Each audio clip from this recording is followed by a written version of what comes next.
This is an interview for Mining Memories funded by Limestone Journeys. The date is the 12th of April 2016. My name's Michael Crane. And my name's Nicola Wood. And I'm Paul Stray. And Paul, whereabouts were you born? I was born in a local small mining village called Carvale. At the time, both parents were living in lodgings at the time, and I was born in a front room down what we call Lineside, or Northview Street as it was, in a lady's front room at the time.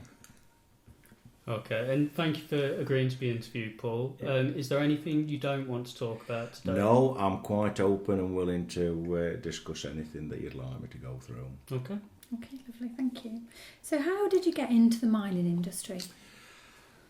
I went into the mining industry primarily, partly for financial reasons, because I got a young family at the time, 2 young children and my wife, and it opened the opportunity, perhaps not the job as anybody quite relish, but it was what was available at the time.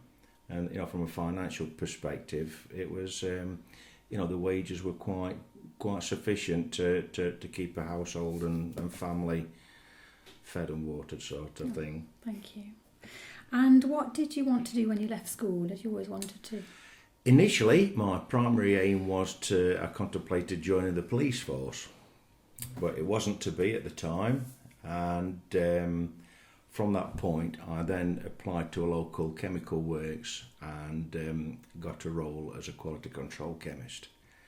I had 10 years at that, and then I was expecting my first child, and from that point of view, then I thought, I'll look for somewhere different that would obviously provide a better income, and the pit then, or the mining industry, was the best option available from a local perspective as well. It is a big was a big mining industry area. Okay, thank you. And how long were you in the mining industry for?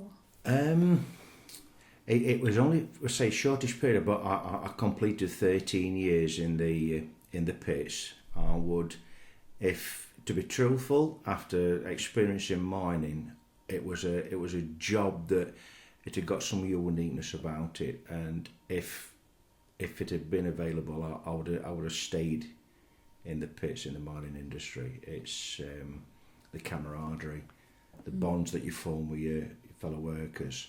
It's unique. I've not experienced it anywhere else. Absolutely, thank you. And where did you work? I worked at a local pit called Bowlesover Colliery.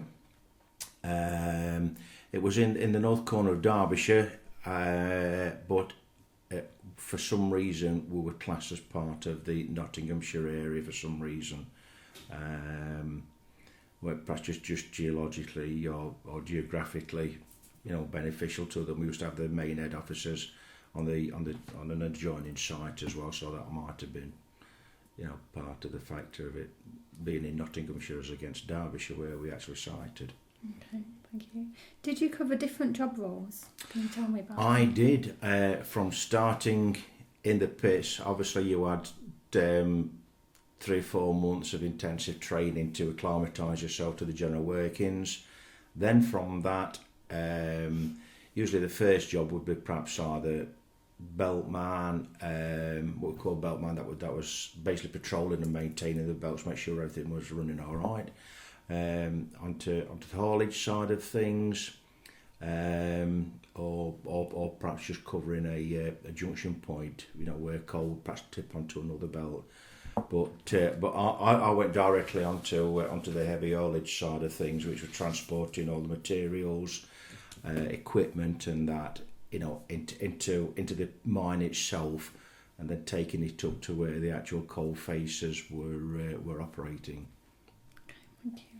And what was your normal working day like? What hours did you work?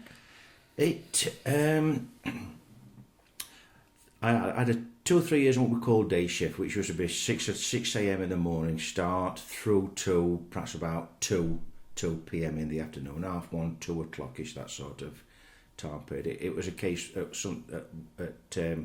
think it was shortly after where they stipulated as a maximum of 7.5 hours down the pit because of due to the environment it was. But it was a case of needs must. If it meant working and stopping a little bit later, you did it. It is optional, but it generally beneficial financially as well, just to do a little bit overtime as it was. But I'd get up perhaps about 4:30, walk down to the pit, perhaps meet one or two workmates on the way down, and then what you used to do is have a clean. I don't know if you know the pit head baths as it was. There used to be a clean side and what you call a dirty side. Yeah. So you clean clothes kept on clean in one area. You'd then go through the bathing area onto what they call the dirty side, where you put all your work clothes. Yeah. And then obviously you go through, pick up your respective equipment, which is usually comprised of a cap lamp with a 2-pound battery, a largish battery that you attach to your belt.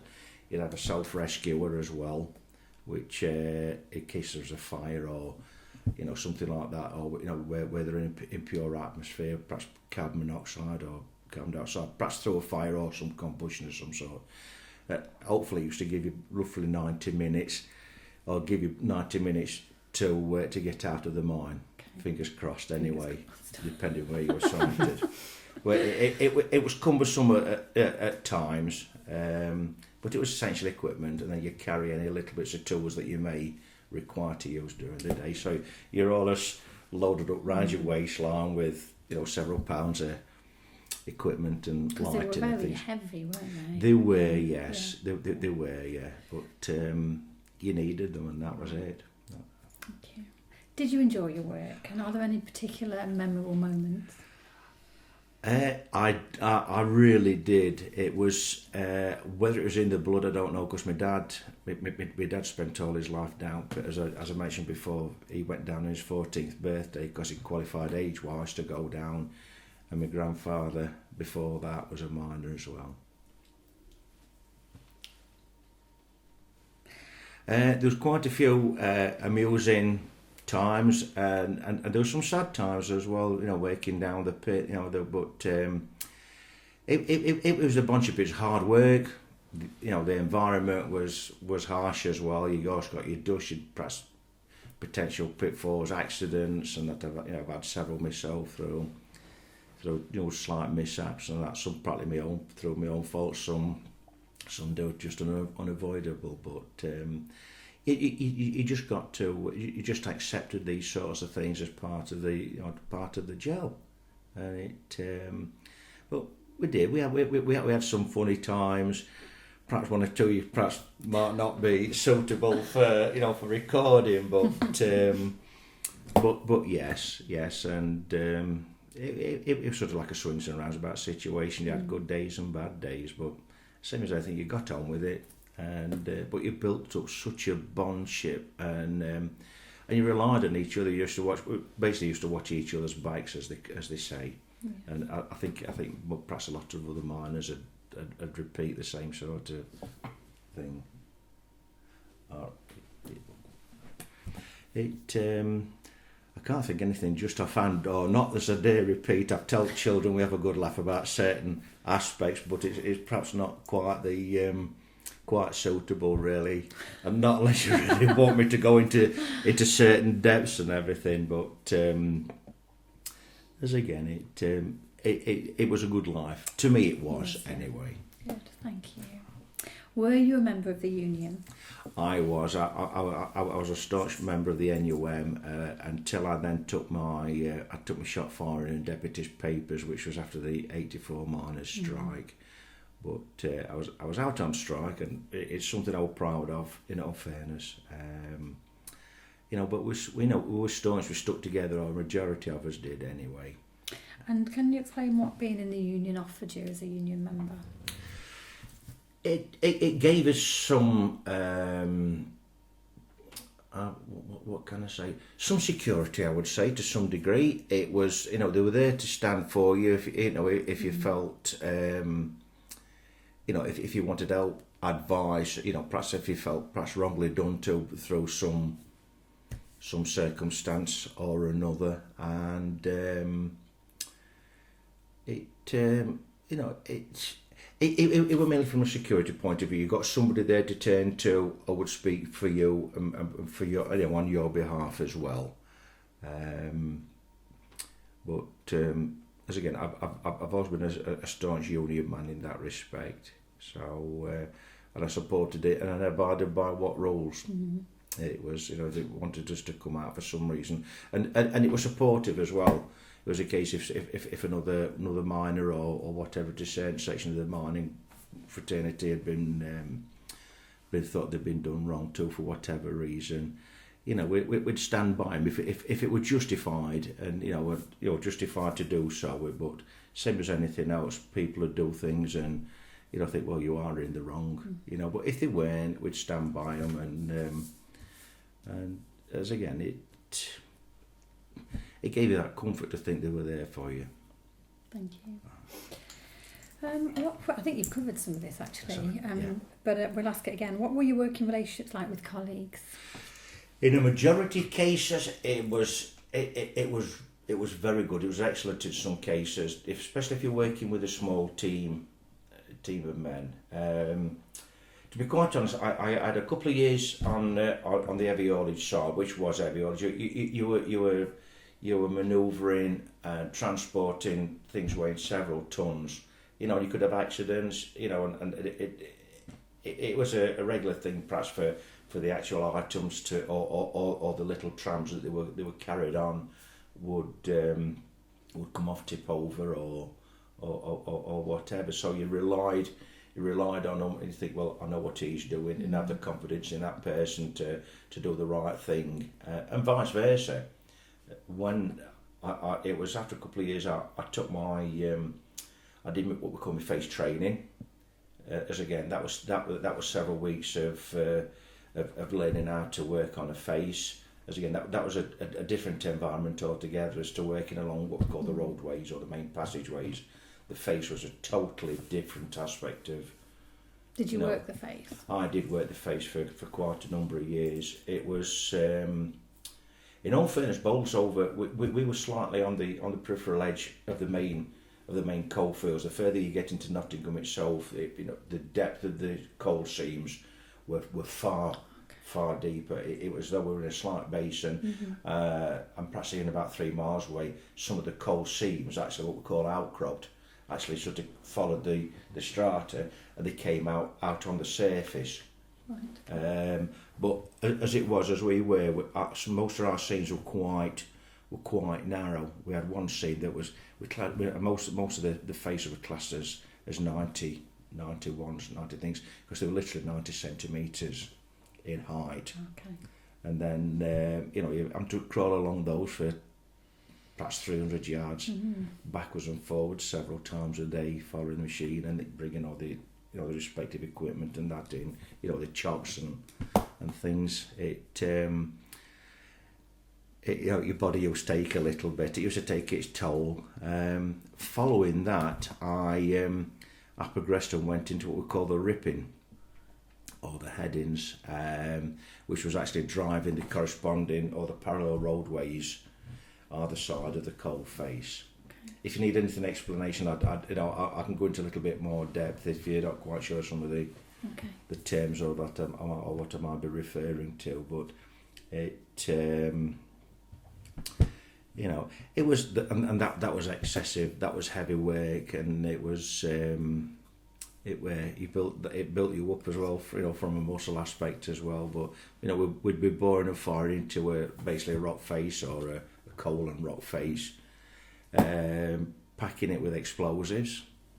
They'd be detonated off then by a deputy shot firer, which I later became a few years later. You clean up it. Obviously, that would blow out a certain depth of rock. That's right, yeah. But then you're under what we call an exposed roof, which was very. Yes, it could quite easily drop through and things like that, and you'd have to work under that initially just to try and get some safety over you, by setting part of a big steel archway. Right. Okay. And then from that point, you clean up and then go and completely, set what we call a ring. It was like a big giant horseshoe type shape, and it basically held the roadway up.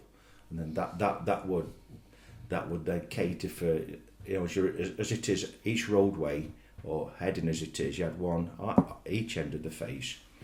So you got two corresponding teams doing a similar type of work.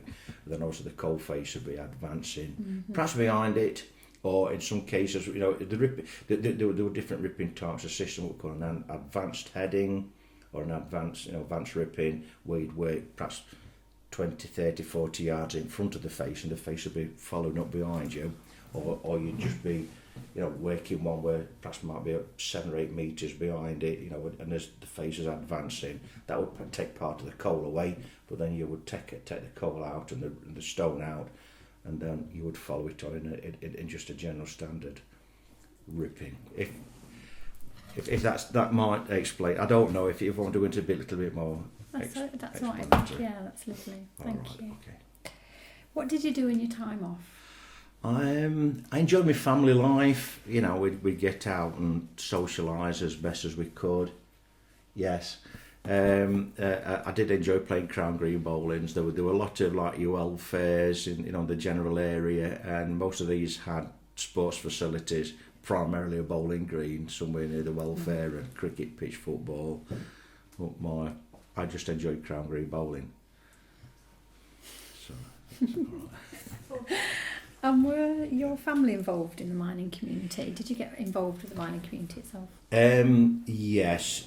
The pits themselves, they were quite good. I think when they were nationalised, they were quite good for the local community, the mining community. They used to have sports days. Used to get a couple of weeks off each year, perhaps in August or in the summertime. There were also the local, there were summer camps, mining camps, particularly at Butlin, Skegness, if you know the area at all, that you could utilise those facilities, holiday camps. But they used to work, promote local sports like cricket teams, football teams, bowling, things like that. I even did first aid and that, through pits and stuff. It was. It was many and varied. But there were majority were pretty good times. Excuse me. Yeah, can we get a drink of water? As again, I think everybody was quite sporty and recreational minded as well. We know that there was a good social side of things as well. You worked hard, you played hard, and you go out and have a drink or so with your friends and your work colleagues as well. And can you remember the dates of the miners' strikes? Obviously, I was involved directly with the miners, with the '84 strike, which I think was March. It went through from March '84. I think it was it to March '85, or unless I've just got my date slightly wrong. But they were primarily out for 12 months. I think there was an early strike in 1972, which I know my dad was involved in. At the time, I was working at the local chemical works, but I was very supportive. I nearly come out and stood on picket lines, with the miners at that stage. There was the 26 strike, as I were of, which I know my granddad was involved in as well. So. But I think they the primary main ones that I can recall. But I've only experienced the '84 strike in any real depth, sort of. And in what way did the miners' strike affect you personally? I was very passionate about it. In all fairness, you see, one of the dilemmas that we had was Bolzo were part of the Notts area, and obviously they had a different approach to the strike. I'm not condemning what they've done, because I think they went about it probably the right way, where they did have a ballot, but it was, I can remember being on nights on the day in question when the strike was called. But if I remember rightly, I believe we'd been on a overtime ban and a work to rule for perhaps 3 months or so prior to that, which were primarily, we basically did everything to the bug, down the pit. It did affect coal production drastically, and the from because we border so much with Yorkshire, they had a very big union. In all fairness, I think perhaps one of the biggest, of the general mining areas, and they got a standard mandate, as far as I was aware, that the union would not accept pit closures, which was a little, I think you've got to accept if a pit's going to be exhausted and not been able to, to provide sufficient coal and everything, then you've got to look at it realistically.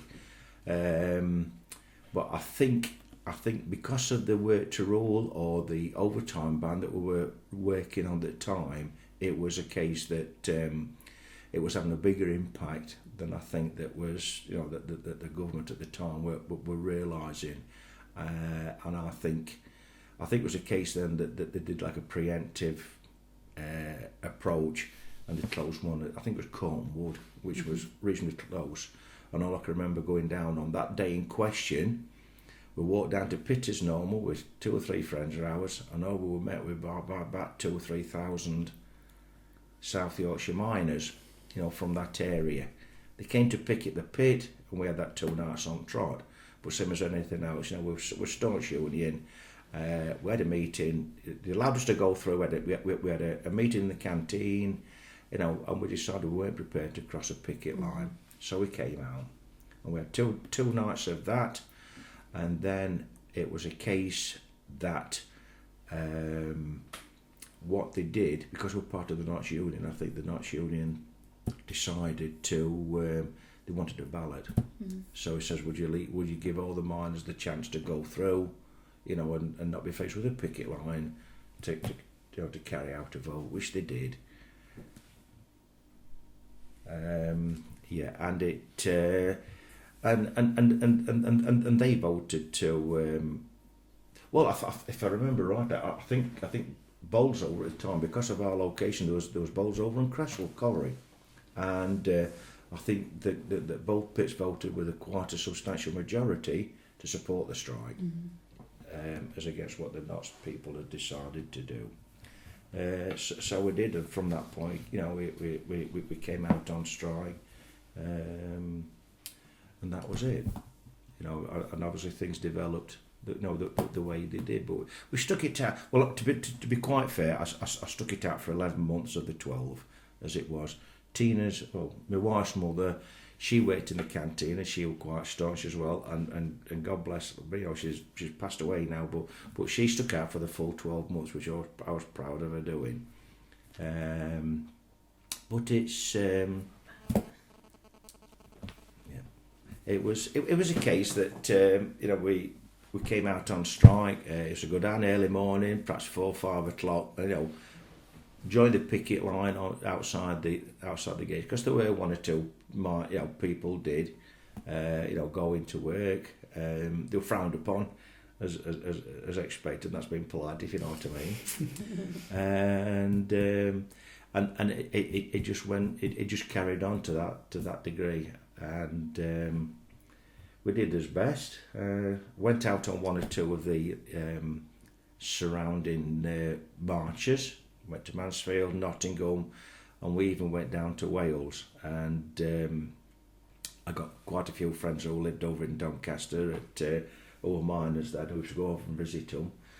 But it was a case that I used to be serenaded here. We've got a Knots miner here, and I thought, don't, because you're going to get me some, beat up here, But he added on that, he is on strike though, But it were Arctic Mouse sort of thing situation, because you didn't know how because they were extremely staunch. They were, but pardon.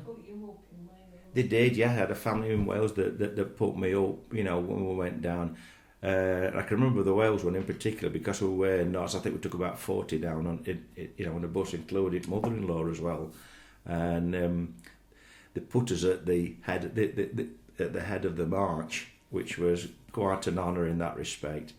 As again, we were treated like kings, fairness, simply because of who we were. But it went the way it was, and that's it. It's just a sad demise now that we've no further mining industry to call on or reflect on now. It's sad, because I think we'll rule the day, especially with the the fuel situation, the way things are. Coal might have come into its own again, I would have possibly thought. But So just touching on that, Paul, how did you feel when you left the mining industry? it was sad, in actual fact, and I'm not ashamed to say it. I shed a tear or two. It was so passionate about it, and to think that's it. You might never see half of your work colleagues again, and it's been like that. In all fairness, I've not been able to keep in touch with many, except one or two of the local lads I work with, but people a bit further afield, and obviously they've had to move up, and perhaps move on to different areas to get some work for the family. But it was a very, very sad day, as again, it did, and I'm not ashamed to admit it, but it did. I cried about it, even when we decided to go back to work. But I think it was a simple case. We were put under that much pressure to go back, because it got to a stage, touching the 11-month stage now, that anybody on strike then was vastly in the minority here. So it was a case that sort of being a lot of pressure put on, and we reluctantly agreed, just to maintain and keep the bond between the face team, because the face team as I worked with at the time, as again I would say 3/4 of us stuck it out as long as we potentially could, and it was a case, rather than be split up and not have not been able to work together again as a face team, we thought we'd be more prepared to keep us bond together, which we did do. And then again, virtually a month later, everybody returned to work. But the closure of the pit was it was a sad day. It was a very sad day. But it was the powers that be decided that. So that's it. So from your time working in the mining industry, are there any particularly memorable experiences that you would like to share? There's some sad experiences where we experienced people unfortunately being, badly injured, and in actual fact, a couple of 3 times people being killed as a result of, unfortunately being perhaps in a bad accident or so, which had a big impact on the general working. There were some happy times, or funny times that there are. As again, I think the thing is, working down a pit, is that the sense of humour down a pit could be completely alien to a lot of general folks, if you understand what I mean. It was the environment, and I think you needed it. I think you need some of the humour, some of the remarks and things like that you did. Yeah, and the nicknames as well. Yeah, but it was such a it was because of that the type of humour, I'm not saying unacceptable in some cases, but it was the sort that perhaps not go down very well with other people. In all fairness to say, you had no sort of general toilet facilities and things like that down a pit, in case you had a scraping hole out or whatever it is, and at least have the decency to cover things up, if you know what I mean. But then here, when you're on face, that was, if you're working on a 3-foot face, that was a struggle to do. But as again, it was just part of the mining life. I can remember on the day in question when there was it was the last shift at the pit, and we'd gone into the pit. I think we had to go into the pit and then come back out shortly after. But it was a case that we used to ride. We used to ride, obviously, the shafts. Used to have, whether you understand mine, I don't know, but generally most pits had 2 shafts. In some cases they had more, and one where fresh air would be drawn into the pit, that would circulate round, pick up all the dust and fumes and whatever it is, and then that would be expelled out to what we call the uptake. So it. But we generally rode down the the upcast shaft, sort of as they called it. Well, you'd have an onsetter. We used to have a double cage, which would hold perhaps anything between 12 to possibly 16, depending on the size of the men who were on it. It double cage, you perhaps take 30 plus miners down on one draw. We were 800 metres down shaft, down good half mile underground, so we'd be relying on strength of a rope, perhaps about 2 inches in diameter, but 9 times out of 10 it was a safe ride. Archer at mouth, and you'd have little incidents where you'd have a bit of slacket rope and your cage would drop and then suddenly stop, or there'd be something that caused it, it makes your button to be stopped, and it'd be like a yo-yo bouncing up and down shaft. So yeah, you talk about these big expensive rides at Alton Towers and places like that. That's nothing until you've ridden those. But it was a case that I think it was at the end of the afternoon shift, and the lads were wanting to come up pit, and there was general banter, and there was one of the lads down in the pit bottom. They were giving this lad a bit of grief, a bit of slum, as we call it, a little bit of thing. So I thought, yes, he gets this team of lads, gets them onto the cage, and he talks to the winder then, and it used to be a bell system. He used to pull a thing, send a signal up and say, we want to ride up or whatever it is. And all he got to do, he got the winder to lift the shaft up about 3 or 4 foot up. And so they were basically suspended primarily just to go in up the pit. He then fetched a fire hose, wrote fire hose out, and he gave these lads on about 3 or 4 minutes worth of just cold water, and they were drenched. They were drenched. So obviously there's some casing going off. Anyway, after that, he let them go up pit, but he gave the signal to the winder, and in actual fact, he stopped them directly adjacent to where the opening where the cold air were being pulled in. So they were, it dried them off a little bit, rung it again, faced them back down, stopped them short, and gave them another 2 or 3 minutes hosing down. Well, this went on, I think, for 3 draws. It took them up to where Big Fan were, back down again, gave them some more. I thought that'll sort them out. Sent them up to the top, and he was laughing. He thought, that's it, I'll give them 20 minutes, half an hour. I think, they'll have gone now. Yeah, they've gone. They're waiting for it. He got up into the top, stripped off. He reached showers, not got a stitch on. Shampoo in his hair and things like that. Next minute, he's grabbed him, manhandled, and they dragged him outside, chucked him into the boot of a car, chucked a donkey jacket in, and there's no word of a lie, drove him up into Bolsover and dropped him into Bolsover Marketplace and chucked him out with this just with this donkey jacket to cover his modesty, if you know what I mean. My wife was waiting with my 2 children because they were coming to pick me up, so they had a good eyeful, if you know what I mean. So it was, but that was just one instance of it. But that was just things that they potentially play on you. I know that one day, actually it was my birthday, and I thought, I'm not telling anybody because I know what's going to happen. And we broke down on the face, and we're working. So we're doing what we call out-by work. We're extending the water, raise the pipes, because we have water on the faces for sprays and things. And we'd set this pipe work up, and I just mentioned to one of the lads, I says, what's this, nearly end it shift? I says, great. He says, why? I says, well, it's my birthday, don't say out. I thought, no, that'll rip. They whipped my legs underneath it, held me down, and they opened this 4-inch water pipe up and just let water run on me. And they just held me down, and but it was fun. It was fun. You can laugh about these sorts of things now, but these are the pranks, and but I could.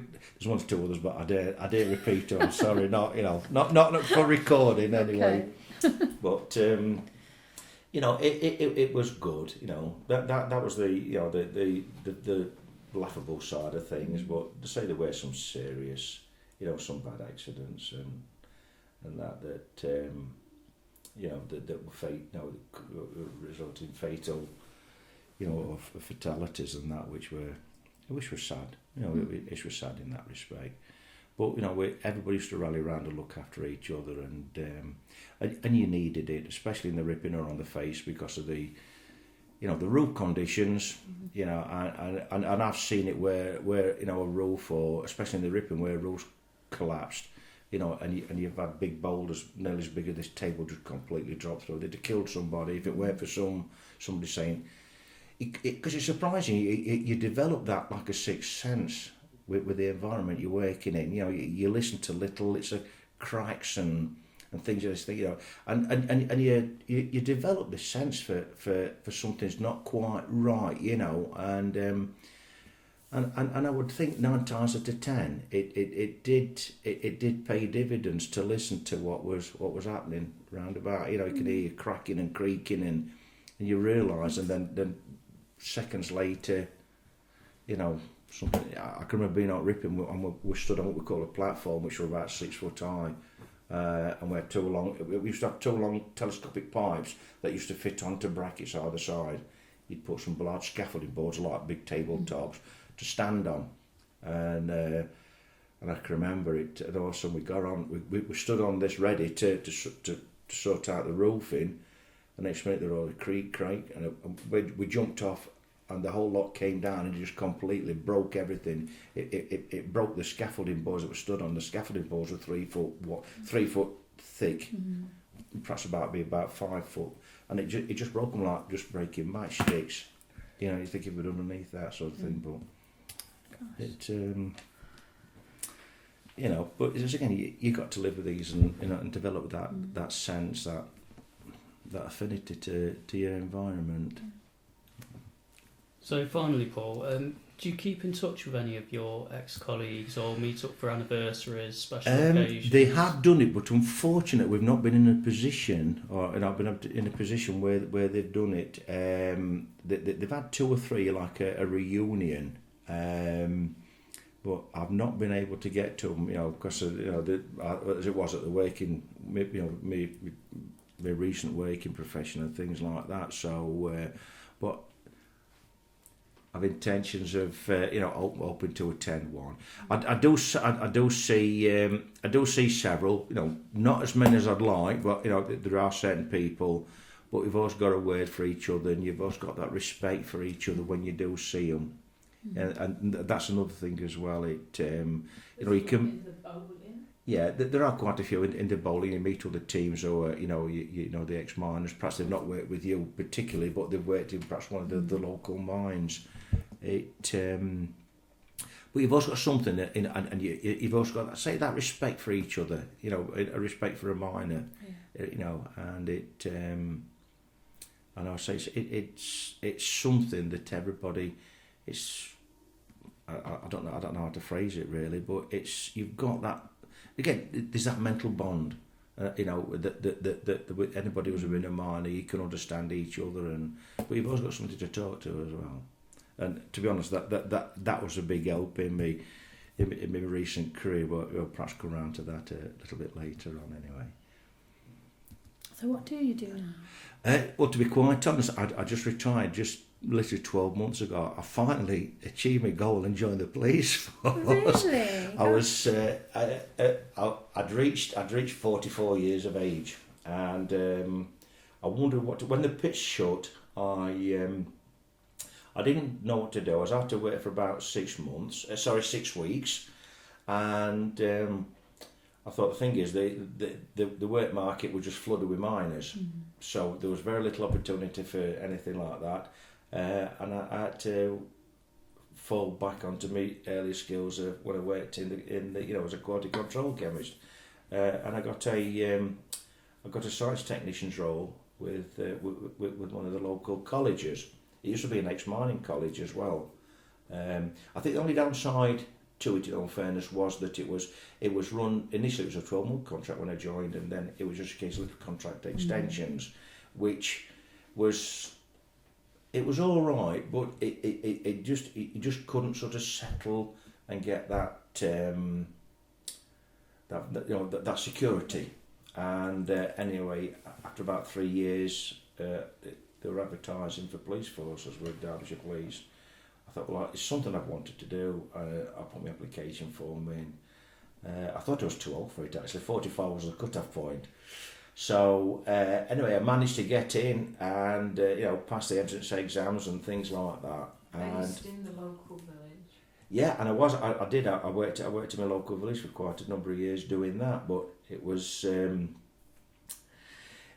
bit hard to to approach and settle into, because when I joined in with a group of 12 or 13 other people. But I was quite a lot older than a lot of them, and it was laughable because I was you had to maintain your fitness and keep a good physical level. Well, the young ones, they were as fit as fiddlers, as they say, but it was. We used to have to compete regularly, and do these, do these physical exercises and things. But I think we're working in the ripping and working in the pit. I must admit, my upper body strength, and if I do press ups and things like that. Well, I'm not. I don't want to brag, but I walked all over them with them sorts of things. You have nicknames. And they actually nicknamed us.